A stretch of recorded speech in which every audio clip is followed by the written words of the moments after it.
नमस्कार प्यारे विद्यार्थियों, अज असी Punjab state teacher eligibility test अते सेंट्रल टीचर एलिजिबिलिटी टेस्ट दी CDP दा topic intelligence concept and theories यानी कि बुद्धि की धारणा ते सिद्धांतां बारे पढ़न जा रहे हैं।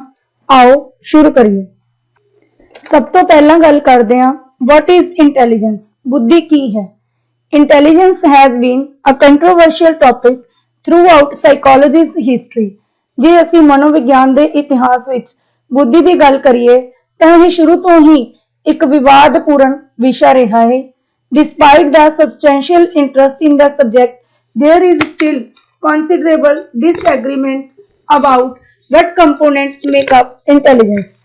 ਇਹਦੇ ਵਿੱਚ इस विषय ਦੇ ਵਿੱਚ बहुत ज़्यादा दिलचस्पी होने के बावजूद हाले भी इस गल ते असहमति है कि जिहड़ी बुद्धि है वो किहड़े-किहड़े तत्तां तो मिलके बनी हुई है। In addition to questions of exactly how to define intelligence, the debate continues today about whether accurate measurements are even possible.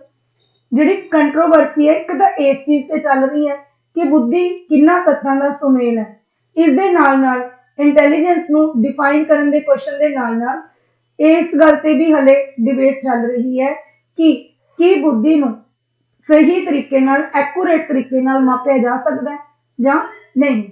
Eight various points throughout recent history researchers have proposed some different definitions of intelligence. अलग-अलग points के ऊपर history दे विच अलग-अलग समयां ते जिहड़े खोजकर्तावां ने उन्होंने बुद्धि दियां अलग-अलग डेफिनेशंस दित्तियां ने। While these definitions vary considerably from one theorist to the next, भावें यह जिहड़ियां परिभाषावां ने एक सिद्धांतकर्ता तो लैके दूसरे तक अलग होंदियां ने, इन्हां च वखरेवा पाया जाता है। Current conceptualization tend to suggest that intelligence is ability to।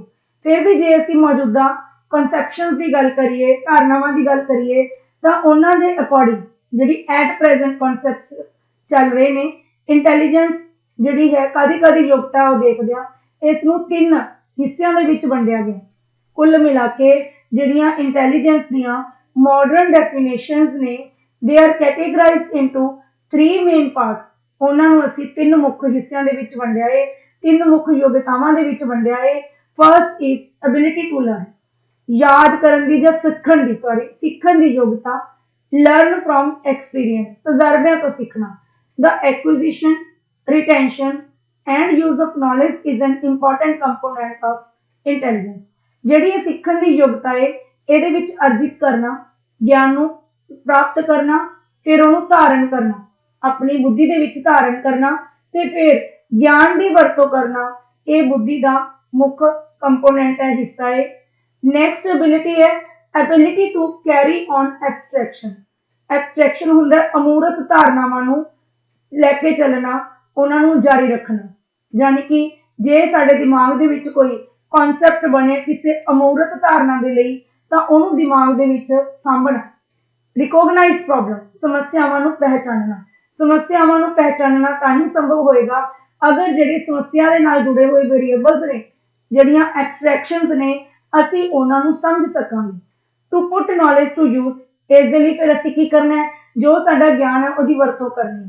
कादा ज्ञान? कॉन्सैप्शंस दा ज्ञान। People must be able to identify possible problem in the environment that to need to be addressed. ज्ञान दी वरतों करन दे लई जरूरी है कि सानू एनवायरनमेंट दे विच जिहड़ियां भी संभव समस्यावां ने उहनां दा पता लगे ताकि असीं उहनां दा हल कर सकीए। हल करन तो पहलां दा जिहड़ा पॉइंट है वो की है, समस्यावां नूं पहचानना, which is possible only if we have ability to carry on abstract thinking। ते समस्यावां दी पहचान तां ही संभव है अगर साडे कोल अमूर्त धारणावां नूं धारण करन दी शक्ति है, योग्यता है। Next comes the problem to solve the problem, ability to solve the problem, और we can say that ability to adjust. समायोजन की योग्यता, यानी कि समस्यावां नूं हल। समायोजन कदों हुंदा है? जदों असीं समस्यावां दा हल कर लैंदे आ आई हुई परिस्थिति ते अपने साधना दे विचकार जो साडे कोल अवेलेबल संसाधन ने उन्हां दे विचकार एक संतुलन इस्टैबलिश कर लैंदे आ। People must then be able to take what they have learned to come up with a useful solution to a problem they have noticed in the world around them। ਇਹਦੇ ਵਿੱਚ ਕੀ ਕਹਿੰਦਾ ਹੈ ਕਿ ਜੋ ਵੀ ਚੀਜ਼ ਲੋਕਾਂ ਨੇ ਸਿੱਖੀ ਹੋਈ ਹੈ, ਅਰਜਿਤ ਕੀਤੀ ਹੋਈ ਹੈ, ਜਦੋਂ ਉਹ ਉਸ ਗਿਆਨ ਦੀ ਵਰਤੋਂ ਕਰਕੇ ਸਮੱਸਿਆ ਦਾ ਇੱਕ ਉਪਯੋਗੀ ਹੱਲ ਲੱਭਣ ਦੇ ਯੋਗ ਹੋ ਜਾਂਦੇ ਨੇ ਤਾਂ ਉਸ ਨੂੰ ਅਸੀਂ ਐਬਿਲਿਟੀ ਟੂ ਐਡਜਸਟ ਕਹਿੰਦੇ ਨੇ। ਨੈਕਸਟ ਕੀ ਕਹਿ ਰਿਹਾ ਤਾਂ ਹੁਣ ਤੁਹਾਨੂੰ ਇਹ ਚੀਜ਼ ਸਮਝ ਲੱਗੀ ਹੋਣੀ ਆ ਕਿ ਜਿਹੜੀ ਇੰਟੈਲੀਜੈਂਸ ਹੈ ਉਹਦੀਆਂ ਬਹੁਤ ਸਾਰੀਆਂ ਡੈਫੀਨੇਸ਼ਨਸ ਨੇ ਤੇ ਇਹਨਾਂ ਡੈਫੀਨੇਸ਼ਨਸ ਨੂੰ ਅਸੀਂ ਤਿੰਨ ਯੋਗਤਾਵਾਂ ਦੇ ਵਿੱਚ ਵੰਡਿਆ ਏ। ਪਹਿਲੀ ਹੈ ਸਿੱਖਣ ਦੀ ਯੋਗਤਾ, ਦੂਜੀ ਹੈ ਸਮੱਸਿਆਵਾਂ ਨੂੰ ਪਹਿਚਾਨਣ ਦੀ ਯੋਗਤਾ ਯਾਨੀ ਕਿ ਐਬਿਲਿਟੀ ਟੂ ਕੈਰੀ ਔਨ ਐਬਸਟ੍ਰੈਕਸ਼ਨਸ, ਅਮੂਰਤ ਧਾਰਨਾਵਾਂ ਨੂੰ ਧਾਰਨ ਕਰਨ ਦੀ ਯੋਗਤਾ, ਤੇ ਤੀਸਰੀ ਕੀ ਹੈ ਸਮਾਯੋਜਨ ਦੀ ਯੋਗਤਾ ਯਾਨੀ ਕਿ ਸਮੱਸਿਆਵਾਂ ਨੂੰ ਹੱਲ ਕਰਨੀ।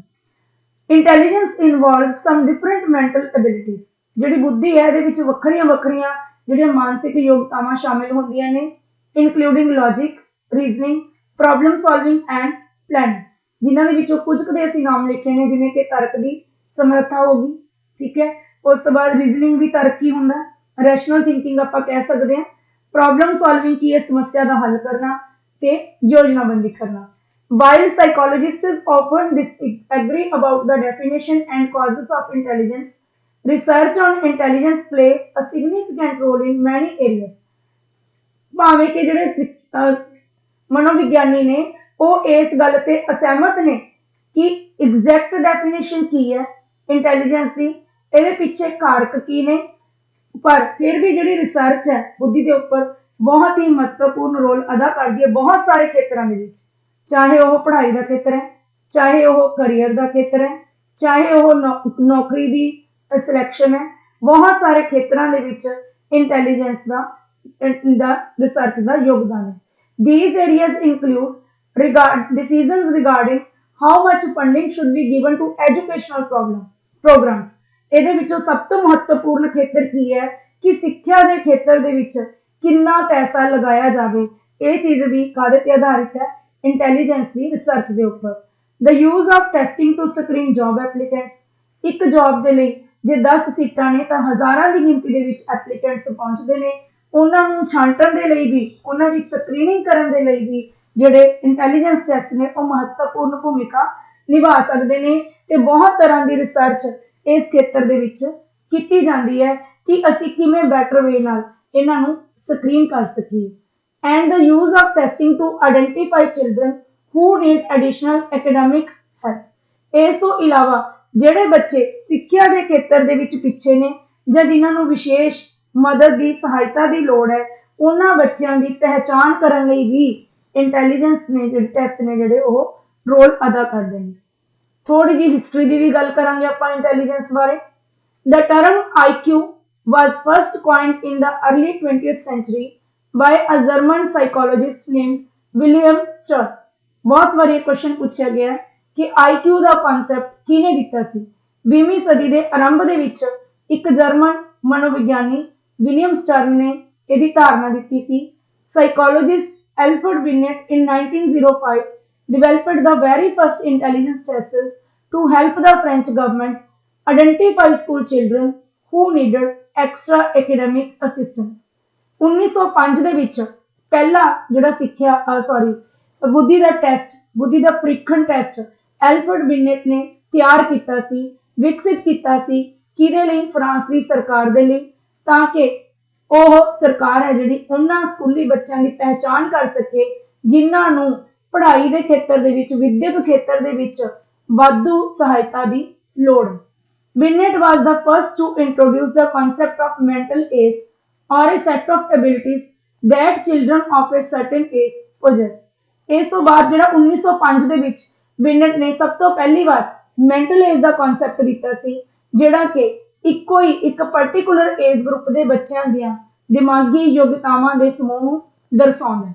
ਕਹਿਣ ਦਾ ਭਾਵ ਇੱਕ ਪਾਰਟਿਕੂਲਰ ਏਜ ਗਰੁੱਪ ਦੇ ਬੱਚਿਆਂ ਦਾ ਜਿਹੜਾ ਮਾਨਸਿਕ ਪੱਧਰ ਕਿੰਨਾ ਕੁ ਹੁੰਦਾ ਹੈ, ਕੀ ਕਰਨ ਦੇ ਯੋਗ ਹੁੰਦੇ ਨੇ, ਇਹਨਾਂ ਸਾਰੀਆਂ ਕਿਰਿਆਵਾਂ ਦੇ ਸਮੂਹ ਨੂੰ ਅਸੀਂ ਮੈਂਟਲ ਏਜ ਦੇ ਕਨਸੈਪਟ ਨਾਲ ਦਰਸਾ ਸਕਦੇ ਹਾਂ।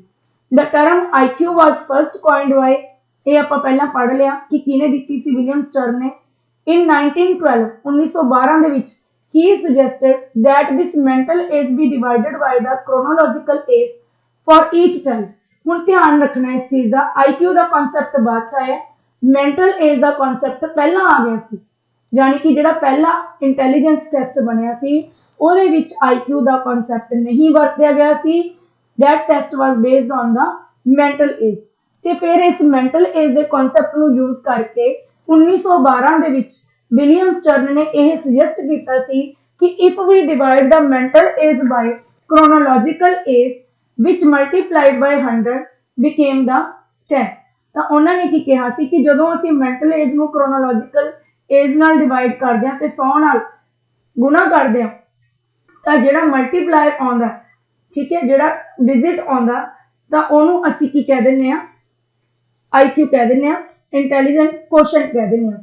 ਹੁਣ ਕਹਿੰਦੇ 100 ਦਾ ਕਨਸੈਪਟ ਤਾਂ ਯੂਜ਼ ਕੀਤਾ ਗਿਆ ਸੀ, ਵੈਸੇ ਤਾਂ ਦੋਨਾਂ ਨੂੰ ਡਿਵਾਈਡ ਕਰਕੇ ਚੱਲ ਸਕਦਾ ਸੀ ਤਾਂ ਕਿ ਅਸੀਂ ਉਹਦਾ ਜਿਹੜਾ ਡੈਸੀਮਲ ਪੁਆਇੰਟ ਹੈ ਉਹਨੂੰ ਉਡਾ ਸਕੀਏ।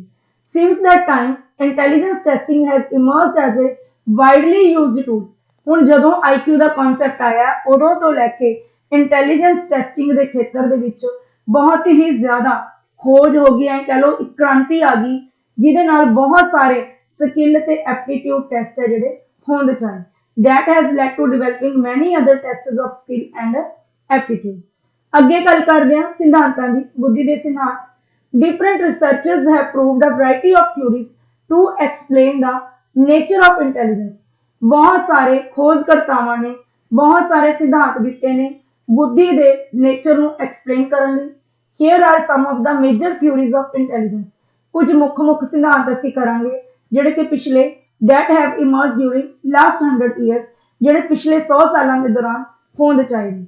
ਸਭ ਤੋਂ ਪਹਿਲਾ ਬਹੁਤ ਇੰਪੋਰਟੈਂਟ ਹੈ ਇਹ Spearman's two factor theory of intelligence. Spearman ਦਾ ਬੁੱਧੀ ਦਾ ਦੋ ਕਾਰਕੀ ਸਿਧਾਂਤ। Charles Edward Spearman proposed his two factor theory of intelligence in 1904। 1904 ਦੇ ਵਿੱਚ ਦੋ ਕਾਰਕੀ ਸਿਧਾਂਤ ਦਿੱਤਾ ਸੀ ਐਡਵਰਡ ਸਪੀਅਰਮੈਨ ਨੇ। He was the first who introduced the concept of general intelligence called the G factor। ਉਹ ਪਹਿਲਾ ਮਨੋਵਿਗਿਆਨੀ ਸੀ ਜਿਨੇ ਕਿ ਜਨਰਲ ਇੰਟੈਲੀਜੈਂਸ ਯਾਨੀ ਕਿ G factor ਦੀ ਗੱਲ ਕੀਤੀ ਸੀ। To develop his theory, he analyzed different mental aptitude and cognitive tests given by the participants। ਆਪਣੀ ਥਿਊਰੀ ਨੂੰ ਵਿਕਸਿਤ ਕਰਨ ਲਈ ਉਹਨੇ ਬਹੁਤ ਤਰ੍ਹਾਂ ਦੇ ਜਿਹੜੇ ਮੈਂਟਲ ਐਪਟੀਟਿਊਡ ਤੇ ਕੋਗਨੀਟਿਵ ਟੈਸਟ ਹੈ, ਬੁੱਧੀ ਦੇ ਜਿਹੜੇ ਟੈਸਟ ਹੈ ਉਹਨਾਂ ਦਾ ਪ੍ਰੀਖਣ ਕੀਤਾ। He noticed, ਉਹਨੇ ਕੀ ਨੋਟ ਕੀਤਾ, that the scores of the same participants were almost similar in every test। ਕਿ ਜਿਹੜਾ ਸੇਮ ਇੱਕੋ ਹੀ ਪਾਰਟਿਸਪੈਂਟ ਸੀ ਉਹਦਾ ਹਰੇਕ ਟੈਸਟ ਦੇ ਵਿੱਚ ਜਿਹੜਾ ਸਕੋਰ ਸੀ ਉਹ ਲਗਭਗ ਇੱਕੋ ਜਿਹਾ ਸੀ, ਯਾਨੀ ਕਿ ਉਹੀ ਸਕੋਰ ਆ ਰਿਹਾ ਸੀ। Those who had a good score in one aptitude test, ਜਿਨ੍ਹਾਂ ਦਾ ਇੱਕ ਐਪਟੀਟਿਊਡ ਟੈਸਟ ਦੇ ਵਿੱਚ ਯੋਗਤਾ ਟੈਸਟ ਦੇ ਵਿੱਚ ਚੰਗਾ score C, had also scored well in other aptitude। ਦੂਜੇ ਯੋਗਤਾ ਵਾਲੇ ਟੈਸਟ ਵਿੱਚ ਵੀ ਉਹਨਾਂ ਦਾ ਸਕੋਰ ਕਾਫੀ ਅੱਛਾ ਸੀ।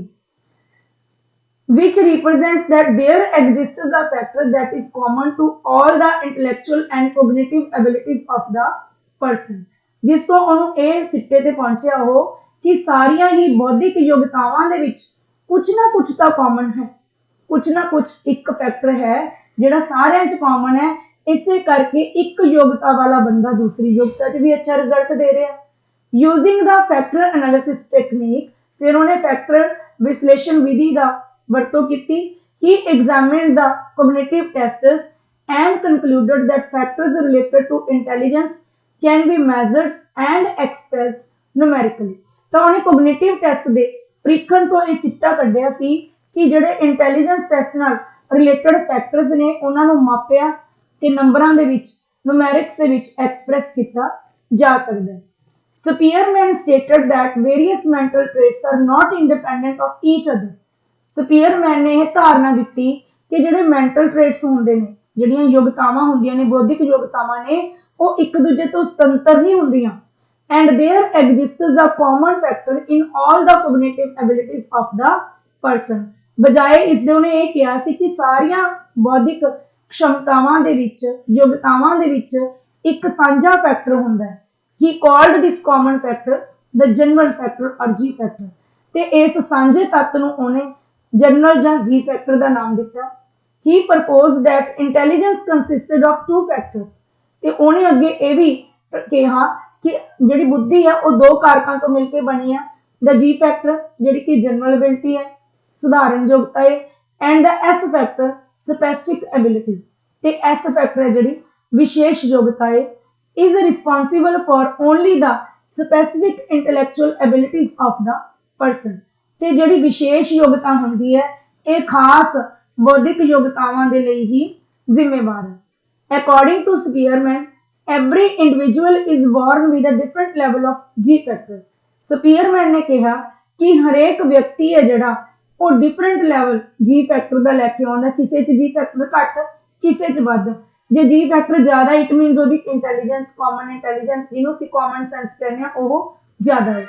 greater the G factor, the greater are the chances that the person will succeed in various aspects of life।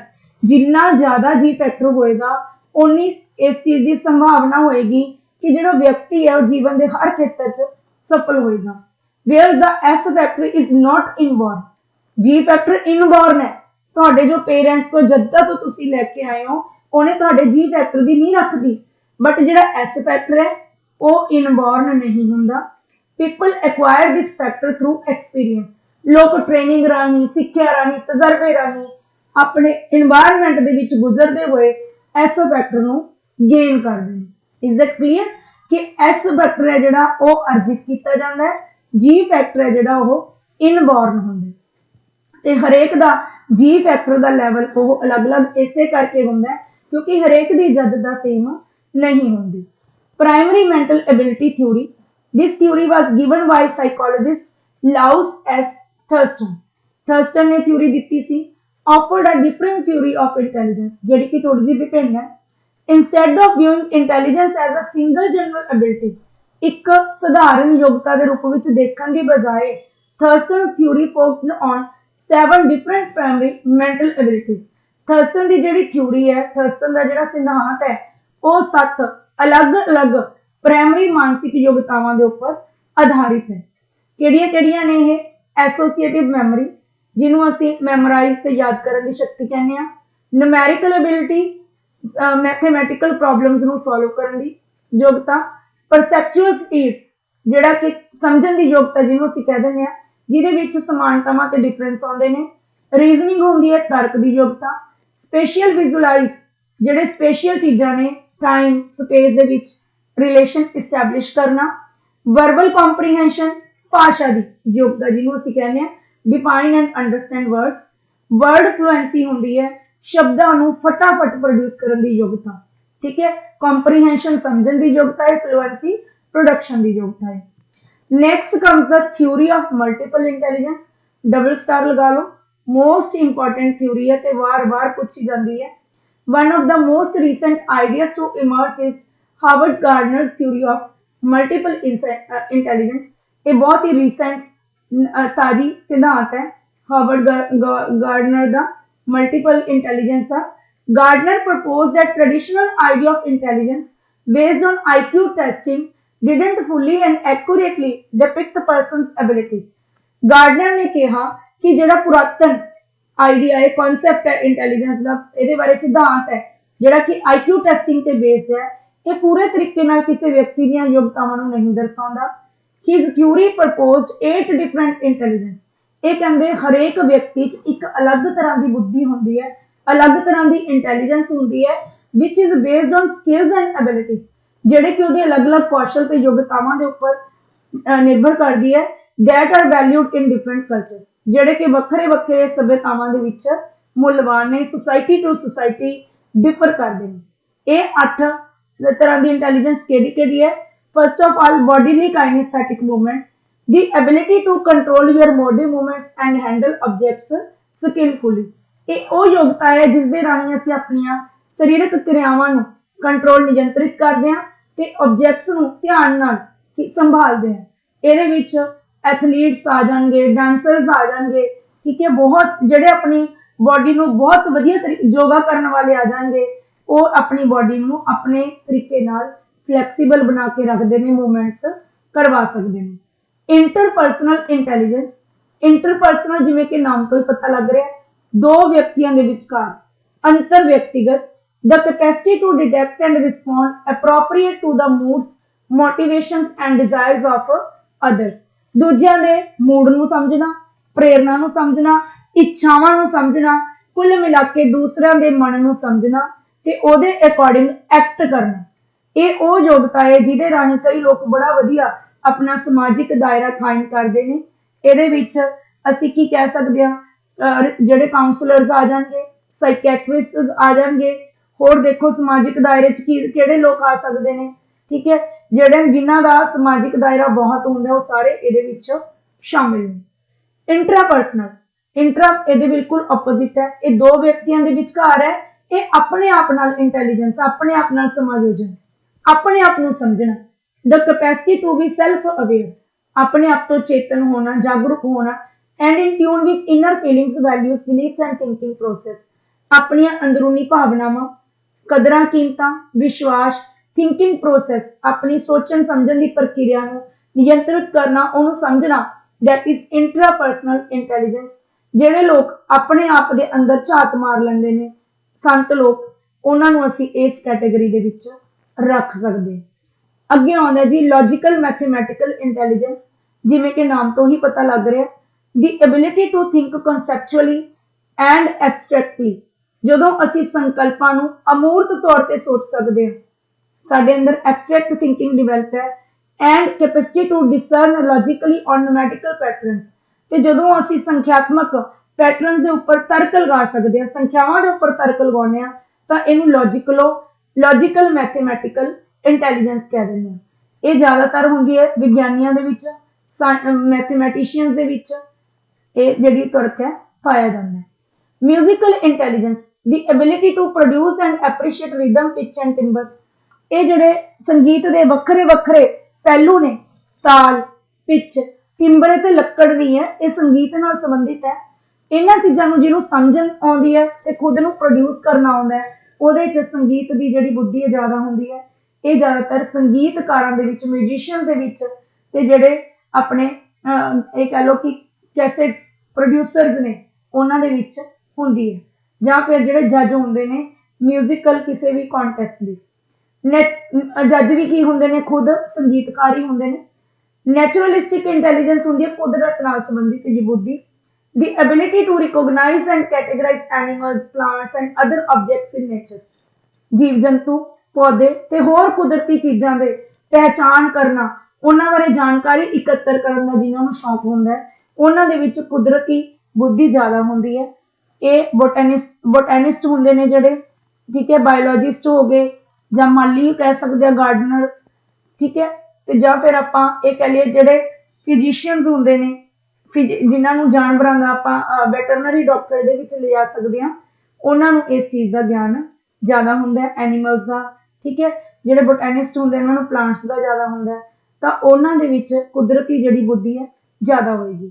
Next is verbal linguistic intelligence, well developed verbal skills and sensitivity to the sounds, meaning, rhythms of the words, ਜਿਨ੍ਹਾਂ ਦੇ ਵਿੱਚ ਭਾਸ਼ਾ ਦੀ ਯੋਗਤਾ ਹੈ, ਭਾਸ਼ਾ ਨੂੰ ਤਰੀਕੇ ਦੇ ਅਨੁਸਾਰ, ਕੰਟੈਕਸਟ ਦੇ ਅਕੋਰਡਿੰਗ ਜਿਹੜੇ ਵਰਤ ਸਕਦੇ ਨੇ, ਉਹਨਾਂ ਦੇ ਵਿੱਚ ਇਹ ਬੁੱਧੀ ਹੁੰਦੀ ਹੈ। ਜਿਵੇਂ ਕਿ ਸਾਡੇ ਰਾਜਨੇਤਾ ਹੋ ਗਏ, ਜਿਨ੍ਹਾਂ ਦੇ ਵਿੱਚ ਭਾਸ਼ਣ ਦੇਣ ਦੀ ਕਲਾ ਹੈਗੀ ਹੈ, ਟੀਚਰਸ ਹੋ ਗਏ, ਲੈਕਚਰਸ ਹੋ ਗਏ, ਪਬਲਿਕ ਸਪੀਕਰਸ ਹੋ ਗਏ, ਮੋਟੀਵੇਸ਼ਨਲ ਸਪੀਕਰਸ ਹੋ ਗਏ, ਉਹਨਾਂ ਦੇ ਵਿੱਚ ਇਹ ਯੋਗਤਾ ਕਾਫੀ ਹੁੰਦੀ ਹੈ। And the last one is visual spatial intelligence, the capacity to think in images and pictures, ਜਦੋਂ ਤੁਸੀਂ ਵਿਜ਼ੂਅਲਾਈਜ਼ ਕਰ ਸਕੋ, ਸਪੇਸ ਦੇ ਵਿੱਚ ਚੀਜ਼ਾਂ ਨੂੰ ਇਮੇਜਿਨ ਕਰ ਸਕੋ, ਲੈਂਥ ਦਾ, ਬ੍ਰੈਡਥ ਦਾ ਆਈਡੀਆ ਲਗਾ ਸਕੋ ਐਕੂਰੇਟਲੀ ਤੇ ਐਬਸਟ੍ਰੈਕਟਲੀ, ਤਾਂ ਅਸੀਂ ਕਹਾਂਗੇ ਕਿ ਵਿਜ਼ੂਅਲ ਸਪੇਸ਼ੀਅਲ ਇੰਟੈਲੀਜੈਂਸ ਕਾਫੀ। ਤਾਂ ਇਹ ਹੈਗੀ ਹੈ ਸਾਡੀ ਗਾਰਡਨਰ ਦੀ ਥਿਊਰੀ। ਅੱਛਾ, ਇਹ ਕਿੰਨਾ 'ਚ ਹੁੰਦੀ ਹੈ? ਇਹ ਜਿਹੜੇ ਆਰਕੀਟੈਕਟਸ ਹੁੰਦੇ ਨੇ, ਜਿਹੜੇ ਬ੍ਰਿਜਸ ਦਾ ਨਿਰਮਾਣ ਕਰਦੇ ਨੇ, ਇੰਜੀਨੀਅਰਸ ਹੁੰਦੇ ਨੇ, ਉਹਨਾਂ 'ਚ ਇਹ ਜਿਹੜੀ ਇੰਟੈਲੀਜੈਂਸ ਹੈ ਕਾਫੀ ਪਾਈ ਜਾਂਦੀ ਹੈ। Next came the triarchic theory of intelligence. ਇਹ ਹੈਗੀ ਤਿੰਨ ਕਾਰਕੀ ਥਿਊਰੀ। ਟ੍ਰਾਈਆਰਕਿਕ, ਤਿੰਨ ਕਾਰਕੀ, ਇੱਕ ਹੁੰਦੀ ਹੈ ਮੋਨੋਆਰਕਿਕ, ਇੱਕ ਕਾਰਕੀ, ਤੇ ਦੂਸਰੀ ਆਪਾਂ ਕਰ ਚੁੱਕੇ ਹਾਂ ਟੂ ਫੈਕਟਰ ਥਿਊਰੀ। ਅੱਗੇ ਹੈ ਜੀ psychologist Robert Sternberg defined intelligence as mental ability directed towards adaptation to, selection and shaping of real world environment relevant to one's life। Robert Sternberg ਨੇ ਕੀ ਕਿਹਾ ਸੀ, ਉਹਨੇ ਬੁੱਧੀ ਨੂੰ ਕੀ ਕਿਹਾ ਸੀ, ਇੱਕ ਅਜਿਹੀ ਮੈਂਟਲ ਐਕਟੀਵਿਟੀ ਜਿਹਦਾ ਜਿਹੜਾ ਟੀਚਾ ਕੀ ਹੁੰਦਾ ਹੈ, ਆਪਣੇ ਆਪ ਨੂੰ ਅਨੁਕੂਲਿਤ ਕਰਨਾ, ਠੀਕ ਹੈ, ਤੇ ਆਪਣੇ ਵਾਤਾਵਰਣ ਨੂੰ ਤੇ ਆਪਣੀ ਲਾਈਫ ਨੂੰ ਐਡਜਸਟ ਕਰਨਾ, ਠੀਕ ਹੈ ਜੀ, ਆਪਣੇ ਵਾਤਾਵਰਣ ਨੂੰ ਚੇਂਜ ਕਰਨਾ, ਵਾਤਾਵਰਣ ਦੇ ਵਿੱਚ ਤਬਦੀਲੀ ਲਿਆਉਣਾ ਜਾਂ ਆਪਣੇ ਆਪ ਦੇ ਵਿੱਚ ਤਬਦੀਲੀ ਲਿਆਉਣਾ ਤਾਂ ਕਿ ਦੋਨਾਂ ਦੇ ਵਿੱਚ ਅਨੁਕੂਲਨ ਸੈੱਟ ਹੋ ਜੇ, ਇਸ ਨੂੰ ਉਹਨੇ ਬੁੱਧੀ ਕਿਹਾ ਸੀ। While he agreed with Gardner that intelligence is much broader than a single general ability, ਉਹ ਗਾਰਡਨਰ ਨਾਲ ਸਹਿਮਤ ਸੀ, ਉਹ ਮੰਨਦਾ ਸੀ ਕਿ ਬੁੱਧੀ ਕਿਸੇ ਇੱਕ ਤੱਤ ਤੋਂ ਨਹੀਂ ਬਣੀ, ਇੱਕ ਜਨਰਲ ਸਮਰੱਥਾ ਤੋਂ ਨਹੀਂ ਬਣੀ, ਬਲਕਿ he suggested that some of the Gardner's types of intelligence are better viewed as individual talents।